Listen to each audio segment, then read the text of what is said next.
ఇక తెలంగాణ రాజకీయాలల్లో పార్టీ ఫిరాయింపుల వ్యవహారం అయితే కీలక మలుపు అయితే తిరుగుతోంది.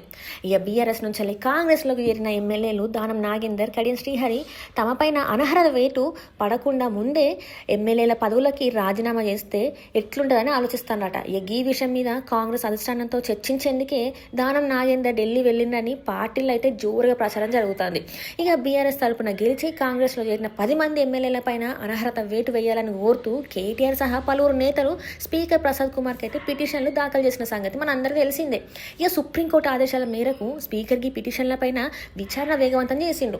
ఇక ఈ నెల 23లోగా వివరణ ఇవ్వాలంటూ స్పీకర్ గురువారం దానంకి ఇంకా కడియం శ్రీహర్లకి అయితే మరోసారి నోటీసులు కూడా జారీ చేసిండ్రు. ఇక ఈ నోటీసులు అందుకున్న రోజే దానం నాగేందర్ ఢిల్లీ పోవడం అయితే ప్రాధాన్యత సంతరించుకున్నది.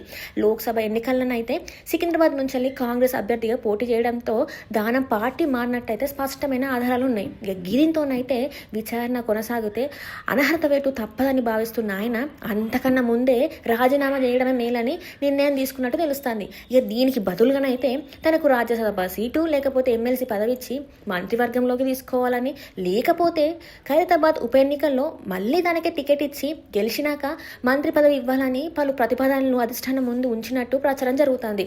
ఇక మరోవైపు కడియం శ్రీహరి పరిస్థితి కూడా గిట్లనే ఉన్నది ఇంచుమించు.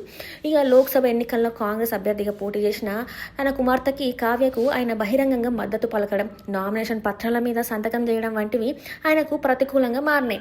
ఈ నేపథ్యంలోనైతే శుక్రవారం స్పీకర్ను కలిసిన కడియం శ్రీహరి వివరణ ఇచ్చేందుకైతే మరికొంత సమయం కావాలని కోరినట. కాంగ్రెస్ అధిష్టానం నుంచి అయితే గ్రీన్ సిగ్నల్ రాగానే దానం రాజీనామా చేస్తారని, ఇక ఈ కడియం శ్రీహరి కూడా గదే దారిలో నడిచే అవకాశాలు ఉన్నాయని రాజకీయ వర్గాలను అయితే అంచనా వేస్తారు.